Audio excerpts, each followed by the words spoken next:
Actor Chiyaan Vikram இப்போ நடிச்சிட்டு இருக்க மூவி தான் வந்து வீரா தீரா சூரன், அதாவது பார்ட் 2 தாங்க இது. இந்த படத்தை பொறுத்த வரைக்கும் பார்த்தீங்கன்னா நம்ம சியான் விக்ரம் 3 டிஃப்ரெண்ட்டான லுக்கில் நடிக்க போகிறாராம். ஆல்ரெடி ரிலீஸ் ஆன ட்ரீசர் பார்ட் 2 பார்த்துருப்பீங்க எல்லாருமே, வேறு லெவலில் இருந்தது. அந்த ட்ரீசரே வந்து நெருப்பு மாதிரி இருந்தது. ஸோ வந்து எஸ்.ஏ. அருண்குமார் சைலண்ட்டாக ஏதோ குக் பண்ணுறாரு போல். இந்த படத்தை பொறுத்த வரைக்கும் பார்த்தீங்கன்னா ஒரு டிஃப்ரெண்ட்டான ஜானர் தான் எடுக்க போகிறாரு. இந்த படத்தோட மியூசிக் டேரக்டர் பார்த்தீங்கன்னா ஜிவி பிரகாஷ். இந்த படத்தை பார்த்தீங்கன்னா 2025 பொங்கலுக்கு ரிலீஸ் பண்ண மூவி டீம் பிளான் பண்ணியிருக்காங்க. இந்த படத்துக்கான ஷூட்டிங் மதுரையில் போயிட்டுருக்கு. நீங்கள் இந்த படத்துக்காக எவ்வளோ வெயிட் பண்ணுறீங்கன்னு சொல்லிட்டு கீழே கமெண்ட் பண்ணுங்கள். டேரக்டர் அஜய் ஞானமுத்து பார்த்தீங்கன்னா இப்போ வந்து தெலுங்கு ஆக்டர் என்டிஆரை வச்சு ஒரு ப்ராஜெக்ட் பண்ண போகிறாரு. கரண்ட்டாக இந்த ப்ராஜெக்ட்டுக்கான பேச்சுவார்த்தை இப்போ போயிட்டுருக்கு. ரொம்ப சீக்கிரமாகவே இவங்க 2 பேரும் பண்ணுற ப்ராஜெக்ட்டுக்கான அனௌன்ஸ்மெண்ட்டை ரிலீஸ் பண்ண மூவி டீம் பிளான் பண்ணியிருக்காங்க. இப்போ பார்த்தீங்கன்னா கரண்ட்டாக அஜய் ஞானமுத்து டிமாலினி காலனி பார்ட் 2 எடுத்து முடிச்சிட்டாரு. ஸோ ரிலீஸுக்கு தான் வெயிட்டிங் பண்ணுறாங்க. நெக்ஸ்ட் பார்த்தீங்கன்னா பூஜா ஹெக்டே வச்சு ஒரு ஃபீமேல் லீடாக ஒரு ரிலீஸ் பண்ணிட்டு இருக்காரு. இந்த படத்துக்கான அஃபிஷியல் அனௌன்ஸ்மெண்ட்டை ரொம்ப சீக்கிரமாகவே ரிலீஸ் பண்ண மூவி டீம் பிளான் பண்ணியிருக்காங்க. நீங்கள் எல்லாருமே வந்து அஜய் ஞானமுத்து என்டிஆர் ப்ராஜெக்ட்டுக்காக வெயிட் பண்ணால் கீழே கமெண்ட் பண்ணுங்கள்.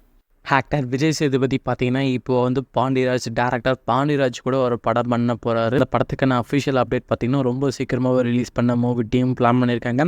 கண்டிப்பாக இவங்களோட நியூ காம்போவில் கண்டிப்பாக ஒரு ஃபேமிலி ஆடியன்ஸுக்கு என்டர்டெயின்மெண்ட்டான ஒரு மூவி கண்டிப்பாக தரமாக வரப்போகுது. நீங்கள் இந்த காம்போக்காக எவ்வளோ வெயிட் பண்ணுறீங்கன்னு சொல்லிட்டு கீழே கமெண்ட் பண்ணுங்க. நடிக்கிற SK23 அதாவது நம்ம ஏஆர் முருகதாஸ் ப்ராஜெக்டில் பார்த்தீங்கன்னா நம்ம மலையாள ஆக்டர் பிஜு மேனன் பார்த்தீங்கன்னா ஒரு இம்பார்ட்டன்ட் ரோலில் ப்ளே பண்ண போகிறோம். வெயிட் பண்ணி பார்க்கலாம் இவங்களோட கேரக்டர் எந்த மாதிரி இருக்க போகுது இந்த படத்துலன்னு சொல்லிட்டு. இந்த படத்தை பொறுத்தவரையும் பார்த்தீங்கன்னா ஆக்டர் சிவகார்த்திகேயன் இம்பார்ட்டன்ட் ரோலில் ப்ளே பண்ணுறாரு. இவருக்கு பேரை பார்த்தீங்கன்னா ருக்குமினி ப்ளே பண்ண போகிறாங்க. அதே மாதிரி இந்த படத்தோட டேரக்டர் பார்த்தீங்கன்னா ஏஆர் முருகதாஸ். கரண்ட்டாக பார்த்தீங்கன்னா இந்த படத்துக்கான ஷூட்டிங் வந்து பாண்டிச்சேரியில் போயிட்டுருக்கு. ரொம்ப சீக்கிரமாகவே இந்த படத்துக்கான ஃபுல் ஷெடியூல் முடிக்க மூவி டீம் பிளான் பண்ணியிருக்காங்க.